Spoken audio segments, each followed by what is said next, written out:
America के Chicago में विश्व धर्म महासभा चल रही थी और इस सभा में दुनिया भर के बड़े बड़े विद्वान और स्पीकर मंच पर अपने विचार रख रहे थे। इसी भीड़ में से एक युवा भारतीय साधु वेश में साधारण केसरिया वस्त्रों में इस मंच पर आते हैं। कोई नहीं जानता था कि ये व्यक्ति कौन है और ये क्या कहने वाले हैं, लेकिन जैसे ही वो अपने पहले दो शब्द बोलते हैं, sisters and brothers of America, तो इसे सुनते ही पूरा हॉल तालियों की आवाज से गूंज उठता है और ये तालियां पूरे 2 मिनट तक बजती रहती है। और ये साधारण व्यक्ति और कोई नहीं, स्वामी विवेकानंद जी खुद थे।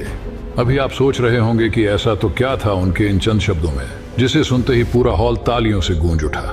तो उनके बोले जाने वाले इन शब्दों से पहले ही जैसे ही वो मंच पे आते हैं, तो तभी से सभा में बैठे लोगों ने इनकी एक एनर्जी को फील कर लिया था। उनका एटीट्यूड, उनके अंदर के कॉन्फिडेंस और उनके चेहरे की चमक को देख के ही लोगों को ये एनर्जी फील हो गई थी। और इसी एनर्जी को ऑरा या फिर आभा मंडल कहते हैं। यही होता है जब किसी व्यक्ति का ऑरा या उसकी एनर्जी फील्ड इतनी मजबूत होती है कि वो शब्दों से पहले ही सामने वाले इंसान को फील हो जाती है। स्वामी विवेकानंद जी का शिकागो का भाषण सिर्फ एक ऐतिहासिक पल नहीं था, बल्कि ये इस बात का भी उदाहरण था कि हमारी ये इनविजिबल एनर्जी यानी कि हमारा ऑरा कैसे हमारे आसपास के लोगों को और पूरे एनवायरनमेंट को प्रभावित कर सकता है।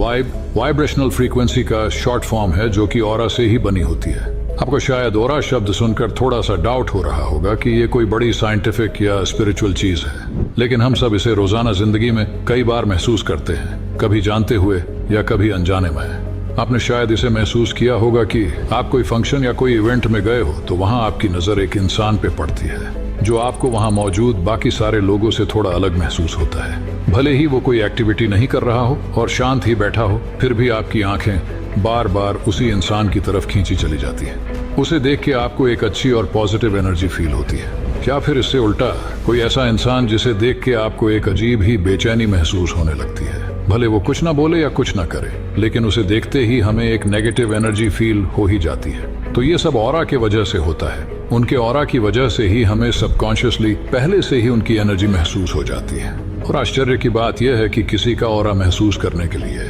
हमें उसके पास खड़े होने की भी जरूरत नहीं।